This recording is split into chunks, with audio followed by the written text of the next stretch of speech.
Hello, ध्यान दें, कल हमने बात की थी, उसी को आगे बढ़ाते हैं। मैंने आपसे ये कहा था कि गौतम बुद्ध ने या बौद्ध, लो भाई जल्दी करो थोड़ा सा, अरे मैनेजमेंट वाले जब तक काम नहीं रहता जब तक यहाँ रहते हैं।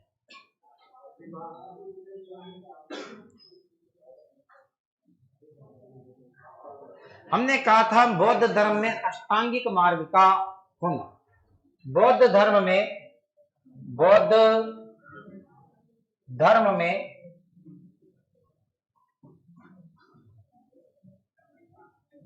अष्टांगिक मार्ग का होना।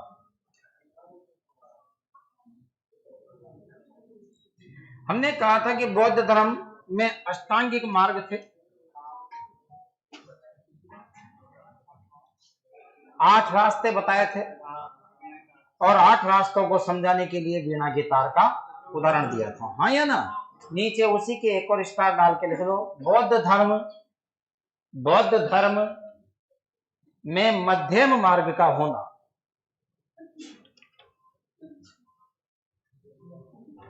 मध्यम मार्ग का होना। मैंने कल बताया था आपको कि पूरा फॉलो नहीं कर सकते तो आधा फॉलो तो करें, मध्यम मार्ग को फॉलो करें।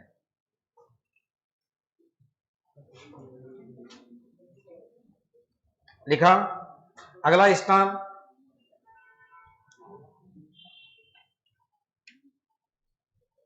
गौतम बुद्ध ने जन सामान्य की भाषा कौन सी? पाली भाषा में उपदेश दिए। जन सामान्य की भाषा पाली भाषा में उपदेश दिए।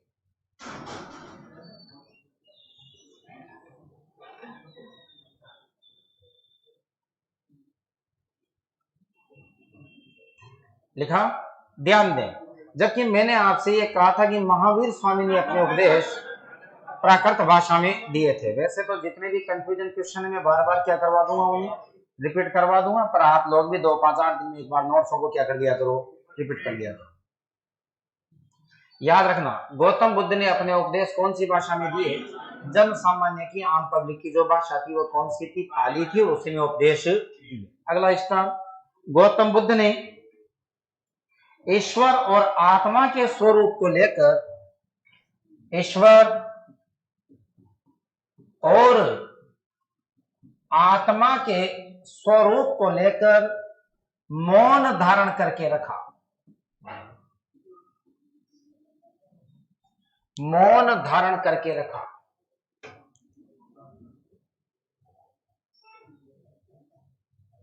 मौन धारण करके रखा।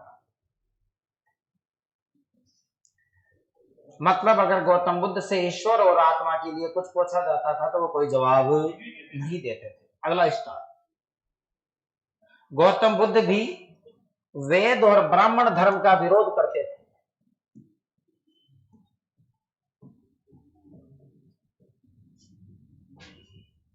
वेद और ब्राह्मण धर्म का विरोध करते थे। वेद और ब्राह्मण धर्म का विरोध करते थे। याद रखना, मैंने यहां एक शब्द लिखा है गौतम बुद्ध भी। इसका मतलब महावीर स्वामी जी विरोध करते थे, क्योंकि मैंने कई शब्दों को इस तरीके से लिखा है ताकि आपके कंफ्यूज होने के चांस नहीं हो बिल्कुल भी। अगला स्टार, प्रारंभ में शूद्रों ने बौद्ध धर्म को सर्वाधिक अपनाया।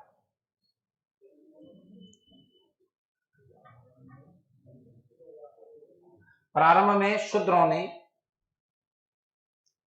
रुक जाओ, मैंने वहां वेदों में पढ़ाया था, ऋग्वेद के पुरुष सूक्त में प्रजापिता ब्रह्मा के मुख से ब्राह्मण की, भुजाओं से क्षत्रिय की, पेट व उदर से वैश्य की तथा पैर व जंघा से शूद्र की उत्पत्ति हुई। प्रारंभ में शूद्रों ने बौद्ध धर्म को सर्वाधिक अपनाया। ठीक है, अगला स्टार, बौद्ध धर्म के अनुयायियों को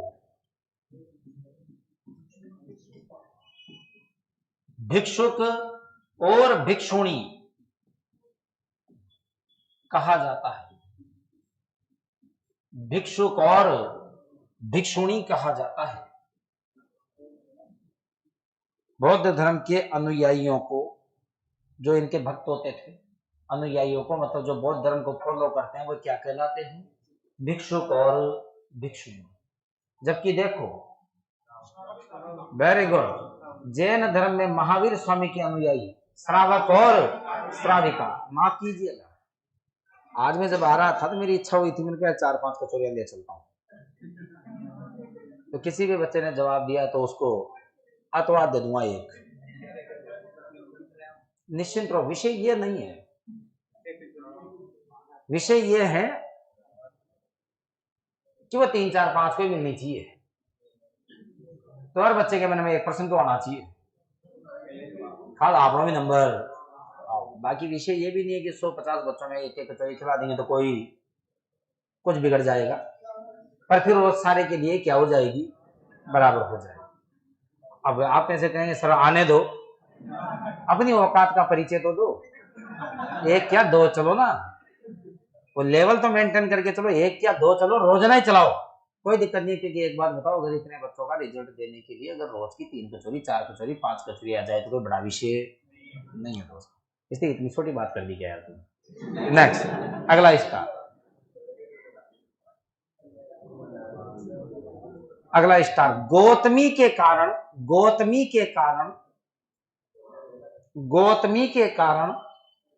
सिद्धार्थ गौतम कहलाए।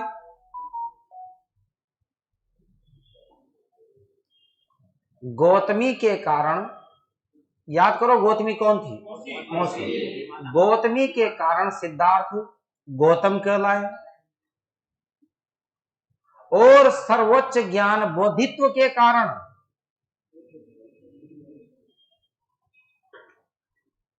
बुद्ध कहलाए।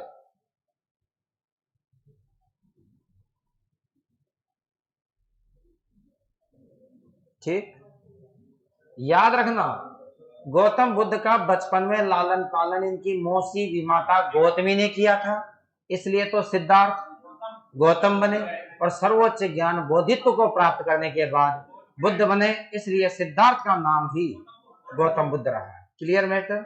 अगला स्टार, गौतम बुद्ध ने सर्वाधिक उपदेश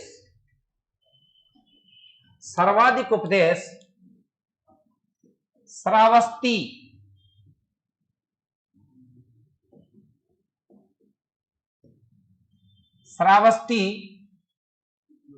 ब्रैकेट में लिख लो यूपी में दिए।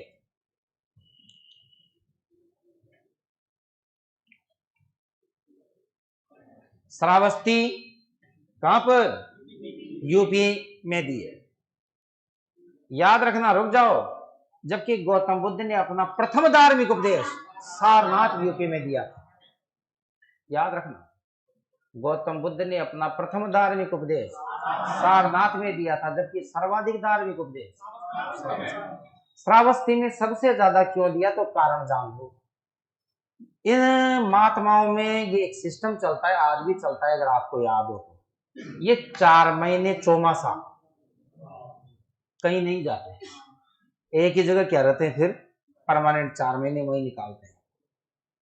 ठीक है, तो ये गौतम बुद्ध सर्वाधिक 4 महीने, वो 4 महीने जब क्या होती थी, बरसात होती थी, तब ये 4 महीने कहाँ रहते थे, श्रावस्ती में रहते थे। अब जब एक बात बताओ, हर साल के 4 महीने ये यहीं रहेंगी तो सबसे ज्यादा उपदेश भी। तो चाहो तो जहां लिखा ना श्रावस्ती यूपी, उसके नीचे अंडरलाइन करके देखो, सर्वाधिक वर्षा काल यही गुजारा, सर्वाधिक वर्षा काल यही गुजारा।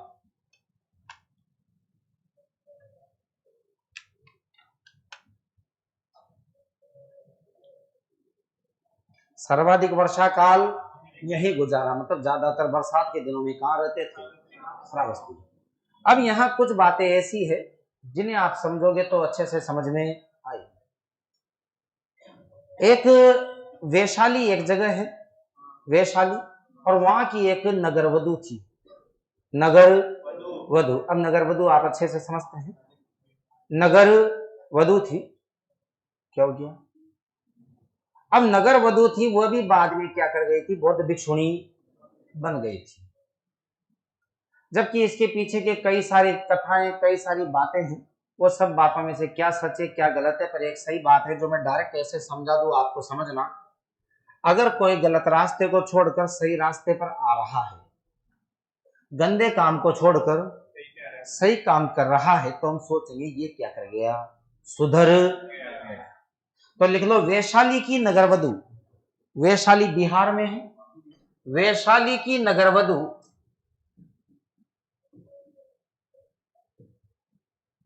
वैशाली की नगरवधु गणिका, गणिका कौन थी, गणिका बौद्ध भिक्षुणी बन गई थी, बौद्ध भिक्षुणी बन गई थी।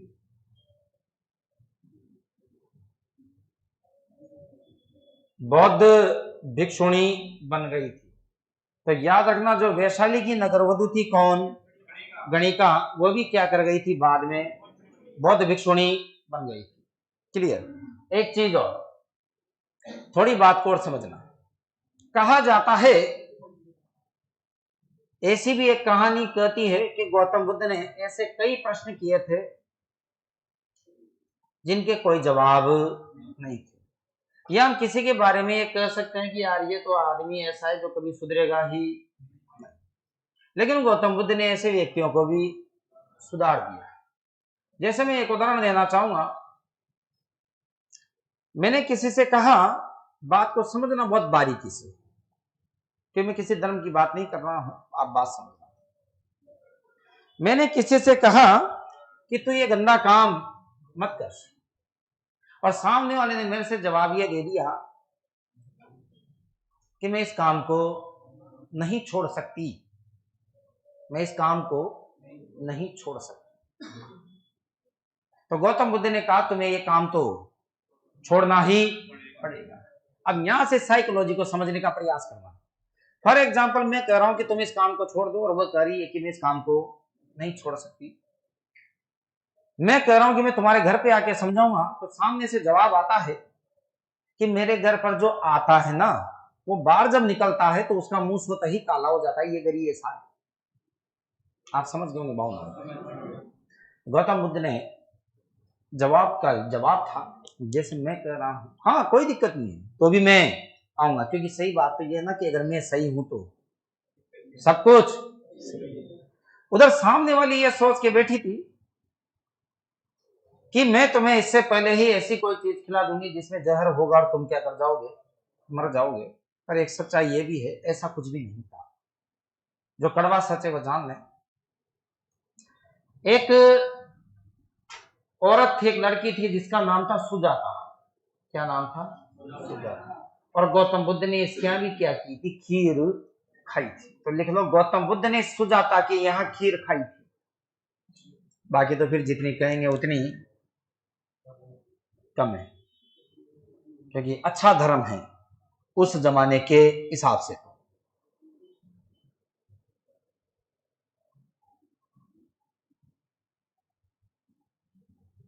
कि मैं वह हर प्रश्न लिखवाना चाहता हूं, जो जो प्रश्न, बाकी कहानी से अपने को कोई लेना देना नहीं।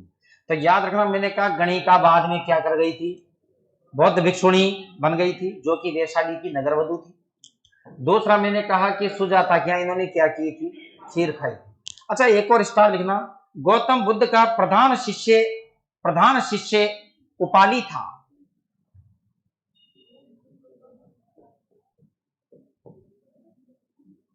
प्रधान शिष्य उपाली था। गौतम बुद्ध का प्रधान शिष्य कौन था, उपाली था।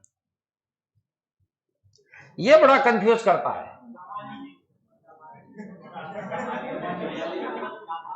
आ गया ना। अब अभी कंफ्यूजन और बढ़ेगा। लिखना, गौतम बुद्ध का प्रिय शिष्य आनंद था। प्रिय शिष्य आनंद था।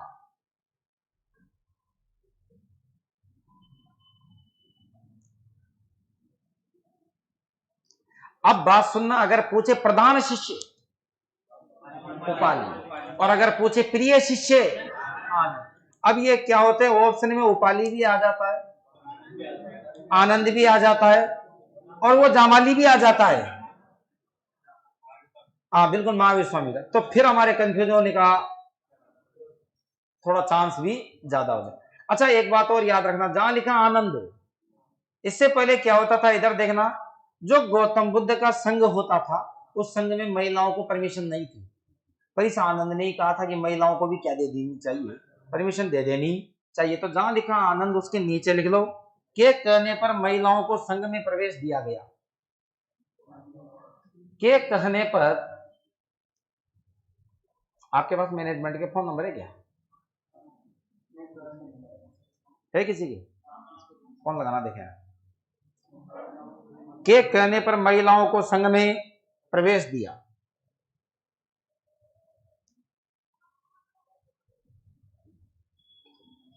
तो याद रखना, किसके कहने पर, आनंद के कहने पर गौतम बुद्ध के संघ में महिलाओं को भी क्या कर दिया गया था, प्रवेश दे दिया गया था। इससे पहले महिलाएं अलाउ नहीं। एक और स्टार।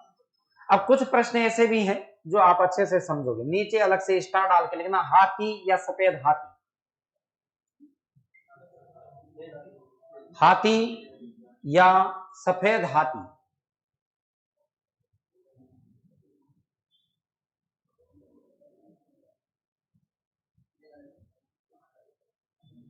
बिल्कुल बिल्कुल, अगर विदेशों में सबसे ज्यादा किसी धर्म का प्रचार हुआ है तो बौद्ध धर्म का ही प्रचार हुआ है, रवि कुमार जी। विदेशों में अगर सबसे ज्यादा धर्म फैला है तो, बुला लो यहां जो भी है।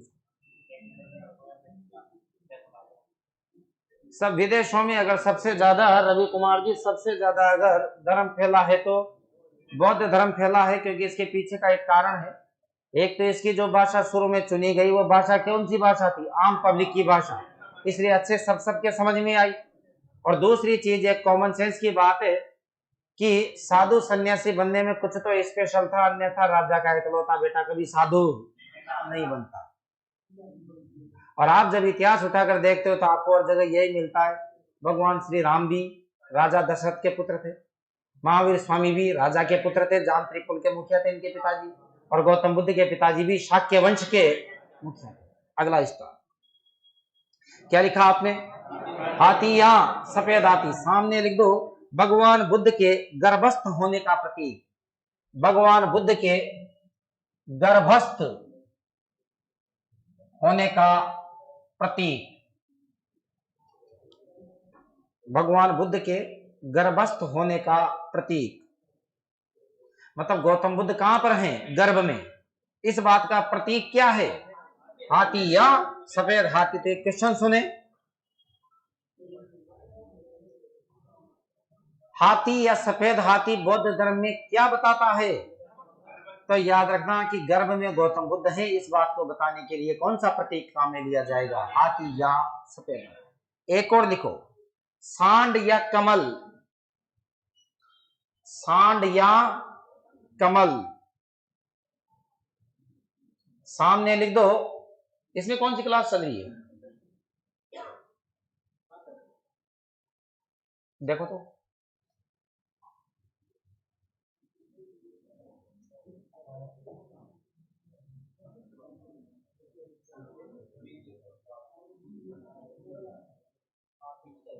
हाँ मेरी कहाँ चल रही है, तो केमिस्ट्री चल रही है इसमें।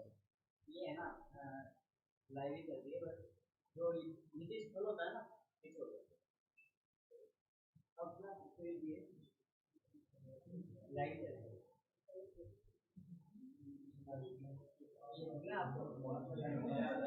मेरे को तो इसमें इतनी देर से हिस्ट्री दिख रही है, अभी आपके आते आपने दिखाई वो तो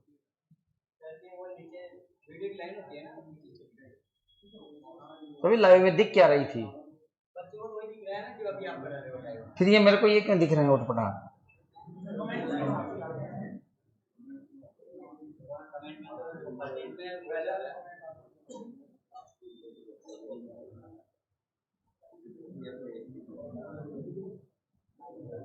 लिखा अगला हिस्सा क्या लिखा, सांड या कमल, सामने लिख दो जन्म का प्रतीक, जन्म का प्रतीक। तो कोई तुमसे पूछे बौद्ध धर्म में कमल या सांड, तो याद रखना जन्म का प्रतीक है। अगला एक और लिखना घोड़ा, घोड़ा, घोड़ा सामने लिख दो ग्रह त्याग का प्रतीक, ग्रह त्याग का प्रतीक।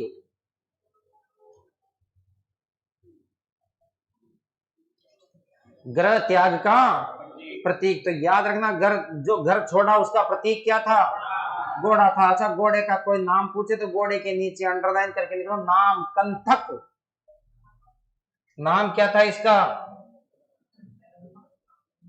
कंथक, कंथक।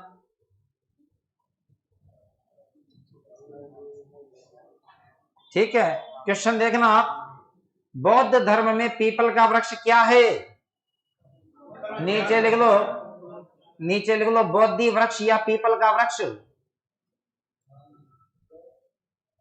बोधि वृक्ष मैंने बताया था, बोधि कोई तो अपने पीपल का कहा था, बोधि वृक्ष या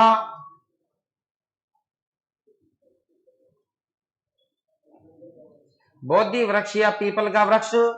सामने लिख दो ज्ञान का प्रतीक,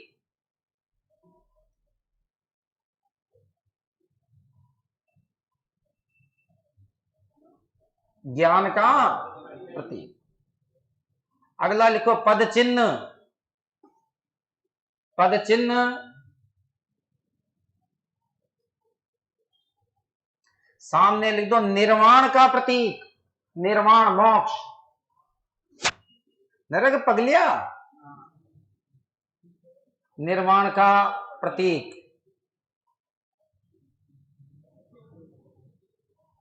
ठीक है अगला लिखना अनेक अनात्मवाद, अनात्मवाद, अगला स्टार उसी में लिख दो नीचे अनात्मवाद।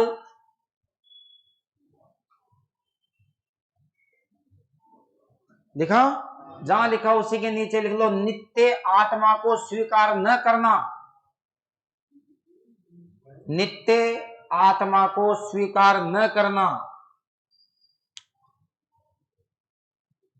नित्य आत्मा को स्वीकार न करना। ठीक है कारण मैं बता दूंगा आपको, नित्य आत्मा को स्वीकार न करना अंडरलाइन करके लिख लो, विचारों का प्रवाह ही आत्मा है, विचारों का प्रवाह ही आत्मा है, नित्य आत्माओं को स्वीकार न करना, ये बोली मैंने तो। उसी के नीचे अंडरलाइन करके लिखो अनात्मवाद के नीचे नित्य आत्मा को स्वीकार न करना। और नित्य आत्मा को स्वीकार न करने का मतलब क्या होता है, तो मैंने नीचे लिखवा दिया विचार का प्रवाह ही आत्मा है। मतलब सही बात है, हमारे दिमाग में जैसे विचार आते हैं, आपने याद चलेगी नीचे भूत रच तो ताकि साइकोलॉजी फलिस हुई वैसे विचार आने लग जाएंगे भूत जैसे, फिर उस पेड़ की पत्तियां भी बजेगी ना तभी आपको लग जाएगा कि भूत ही था। इसलिए कहा कि विचारों का प्रवाह ही आत्मा है। नीचे लिखना, प्रत्येक विज्ञान प्रत्येक विज्ञान प्रत्येक विज्ञान मरने से पूर्व नए विज्ञान को जन्म देती है।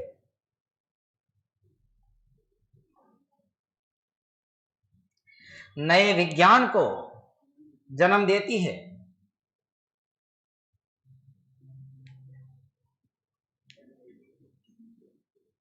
अरे हाँ रवि कुमार जी, मैं बोल रहा हूं ना, मैंने बोल दिया ना, उसका पूरा डाटा ही थोड़ी पेश करेंगे अपन।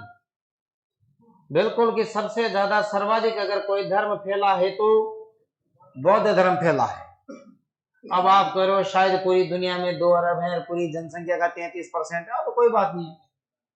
ध्यान दें क्या लिखा, प्रत्येक विज्ञान मरने से पूर्व नए विज्ञान को जन्म देता है। ब्रैकेट में लिख लो पुनर्जन्म, पुनर्जन्म। ये बात क्या सिद्ध करती है? पुनर्जन्म को सिद्ध करती है। ठीक है, अब यहां मेरी बात को समझना। सही बात है, पुराने विचार हटेंगे तभी तो नए आएंगे, पर एक सच्चाई है कि नया आ गया इसलिए पुराने को हटना पड़ा। जैसे कि थोड़ी देर पहले हमने क्या कहा, अम्ल स्वाद में खट्टे होते हैं, जब तक नया विचार नहीं आएगा जब तक वो खट्टे होते हैं। फिर आर्यनियस ने कहा कि जो H+ आयन देते हैं ना वो अम्ल होते हैं, तो खट्टे वाला विचार हट गया। फिर अगला ब्रोस्टेड लोरी आएगा, वह कहेगा जो प्रोटॉन देते हैं वो अम्ल होते हैं। मतलब जैसे जैसे नई नई विज्ञान आती जाएगी पुरानी हटती जाएगी। इसलिए हमने कहा नई चीजें पुराने को हटा देती, और हमने इसी चीज को क्या कहा है, पुनर्जन्म भी कहा है। अगला स्टार, गौतम बुद्ध की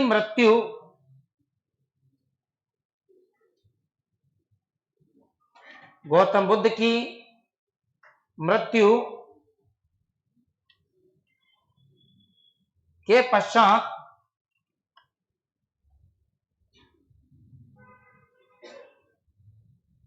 8 स्तूप बनाए गए।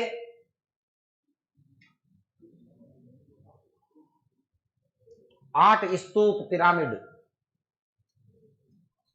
8 स्तूप बनाए गए।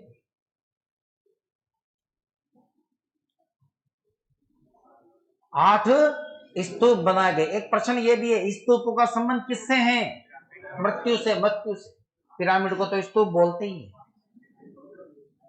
पिरामिड को तो क्या बोलते हैं, स्तूप ही बोलते हैं। पर स्तूपों का संबंध किससे है? एक काम करो आप, तो स्तूप के नीचे अंडरलाइन करके लिख लो, संबंध मृत्यु से है। इनका संबंध किससे है? मृत्यु से। जो इसी बेस का ही रजिस्टर तो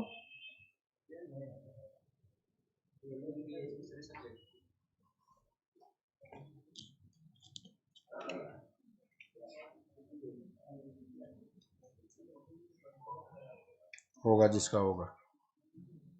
ध्यान दें क्या लिखा, संबंध मृत्यु से।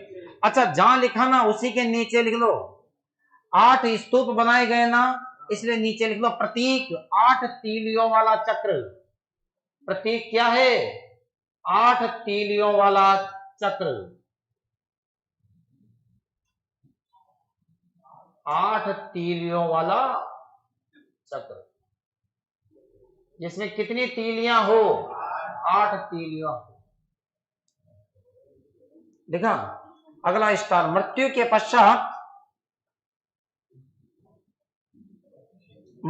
पश्चात बौद्ध धर्म में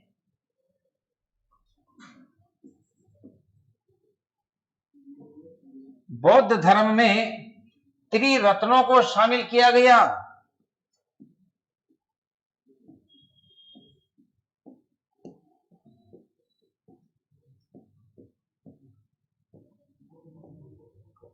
त्रिरत्नों को शामिल किया गया। ध्यान देना, कई परीक्षाओं में पूछे जा चुके हैं त्रिरत्न। कौन कौन से हैं लिख लो, बुद्धम, बुद्धम संगम धम्मम, बुद्धम संगम और धम्मम।